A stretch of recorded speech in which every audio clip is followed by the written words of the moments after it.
Mark Carney's press conference in London has quickly become one of the defining moments in Canadian politics this year. From the outset, it was clear that this was not going to be a routine diplomatic appearance. There was a calm authority in Carney's demeanor, a measured precision in his responses, and yet every word was deliberate, every sentence layered with meaning.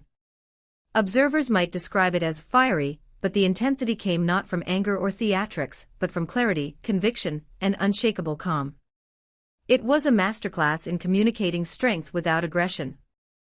The press conference began with an inevitable topic: Carney's critics, who have long claimed that his international engagements are nothing more than photo opportunities and trips with little tangible impact. Carney addressed this criticism directly, calmly, and with clear evidence. He cited the trade deal with the European Union, the agreements signed with Mexico, and the commitments made with Indonesia. These were not abstract talking points. They were measurable outcomes, demonstrating that Canada is not a passive observer on the global stage, but an active participant capable of achieving real results. From an analytical perspective, this was a strategic move. By presenting concrete facts first, Carney set the tone. He would engage reporters on reality, not rhetoric. Next came one of the most closely watched topics: the United States and its tariff threats. Traditionally, Canadian leaders have approached such issues with caution, often opting for carefully hedged language. Carney, however, communicated a firm position without losing his calm. He made it clear that Canada will respond decisively during the upcoming CUSMA review if faced with any tariff threats. Importantly, his approach combined firmness with measured assurance. Economic coercion will not dictate Canada's actions, but Canada will act strategically and proportionately. This is a subtle, yet powerful message. It conveys confidence to domestic audiences while signaling to Washington and other trading partners that Canada is both aware of its interests and prepared to protect them. In terms of narrative, this balanced approach reinforces Canada's image as an independent actor, capable, sovereign, and strategic. One statement that quickly captured media attention was, "Nostalgia is not a strategy." This is more than a soundbite. It frames Carney's philosophy on foreign policy and national strategy. He emphasized that Canada cannot rely on past alliances, outdated assumptions, or a perceived golden age of international relations. Instead, he described the current global system as a rupture rather than a transition, signaling that fundamental changes are reshaping international dynamics. By framing it this way, Carney is preparing both domestic and international audiences for a period in which Canada will need to act proactively, not reactively, and will need to innovate, adapt, and strengthen its position independently. Analysts will note that this sets a clear expectation: Canada is not merely adjusting to change, it is positioning itself to lead within it. Carney also devoted significant attention to Canada's role in global security. He highlighted the ongoing training of Ukrainian troops and stressed that meaningful peace in the Middle East cannot be achieved without the recognition of a Palestinian state. These statements, delivered with measured composure, reflect a nuanced and principled foreign policy. From an analytical viewpoint, they communicate that Canada is committed to international stability and justice while maintaining credibility among allies and partners. The messaging here is carefully calibrated. It reassures Western partners of Canada's reliability while signaling to other regions that Ottawa acknowledges broader global concerns. Domestic policy was another central pillar of Carney's remarks. Housing, in particular, was emphasized. He promised to double the pace of homebuilding, making affordability a core element of national strategy. This was an important moment, as it directly addresses the everyday concerns of Canadians. While international policy often appears abstract, housing is immediate and tangible. By connecting high-level diplomatic engagements to concrete domestic outcomes, Carney demonstrated an awareness of the multidimensional role of leadership. He acknowledged that citizens want results that affect their daily lives: affordable homes, economic stability, and opportunity for future generations. Throughout the press conference, Carney maintained a consistent pattern: calm, measured, and direct. There were no signs of frustration, no displays of aggression, and yet his words carried authority. When he stated, "Canada will never again be dependent on the United States in the old ways," the delivery was as important as the message. Calm, precise, and unwavering, it projected confidence without confrontation. This is a critical distinction for analysts observing political communication. Where many leaders rely on theatrical displays of defiance, Carney demonstrates that composed clarity can be just as, if not more, effective. In synthesizing the key takeaways, three primary pillars emerge from the press conference. First, Canada's foreign policy is transitioning from a reactive to a proactive posture. I want to wish you all Second, economic sovereignty will remain a priority, with Canada asserting independence in trade relations and strategic decision-making.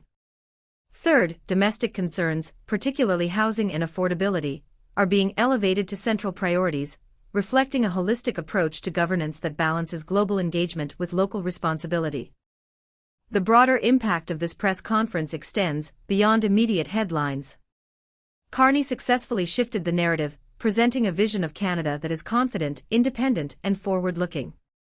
For journalists, analysts, and citizens, the message was clear: calm leadership, grounded in fact Last and measured harvest, confidence, is Damien a form of lost bold his leadership. best friend and his father The press conference right also in the middle of the illustrates a harvest. sophisticated And of understanding of course, perception management. By addressing criticism, foreign relations, global security, and domestic priorities all in one forum, Carney ensured that the public narrative reflects strategic competence, foresight, and decisiveness. What stood out throughout the press conference was Carney's ability to balance clarity with composure. Each question, no matter how pointed, was met with careful explanation rather than defensive rhetoric. This approach demonstrates a keen understanding of both domestic and international audiences. On one hand, he reassures Canadians that their interests, jobs, housing, economic security, remain central. On the other, he signals to the international community that Canada is a capable, confident player, capable of making strategic decisions without haste or emotional reaction. Another notable aspect was the way Carney linked domestic and global priorities. His discussion of housing, for example, was not isolated from the broader economic and geopolitical context. By emphasizing affordability and homebuilding alongside trade agreements and global security commitments, he presented a vision of governance that is holistic. Canada is portrayed as a country capable of acting decisively abroad while simultaneously addressing the tangible needs of its citizens at home. Carney's handling of the U.S. tariff issue deserves particular attention. Rather than escalate rhetoric, he framed the response in measured, principled terms, demonstrating strength without creating unnecessary confrontation.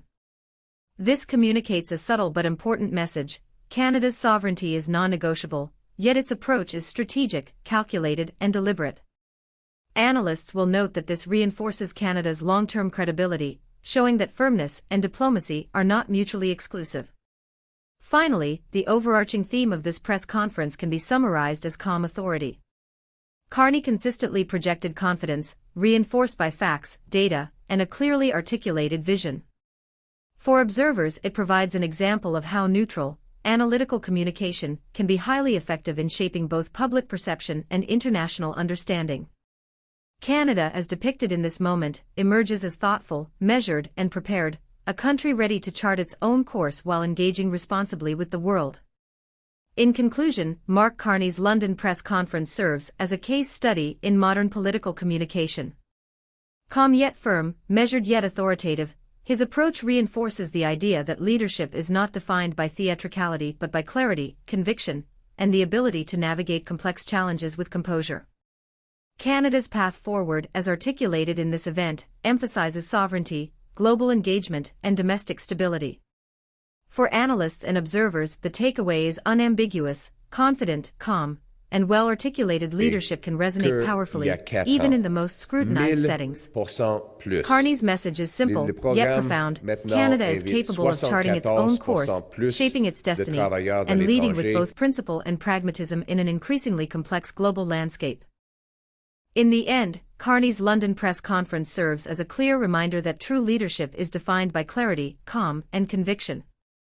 Every answer, every statement, every carefully chosen word was a demonstration that Canada is no longer reacting to the world, it is actively shaping its own path. From asserting economic independence in trade and tariffs, to emphasizing global responsibilities, to tackling domestic challenges like housing and affordability, Carney outlined a vision that is both strategic and holistic. It was a moment that reassured Canadians, signaled competence to international partners, and highlighted that bold action does not require loud rhetoric, it can be conveyed with measured confidence and purpose. The message is unmistakable: Canada is charting its own course, standing firmly on its principles, and preparing to lead decisively in an unpredictable world. The eyes of both citizens and the global community are on Canada, and the country is ready to show that calm, strategic leadership can be the most powerful force of all.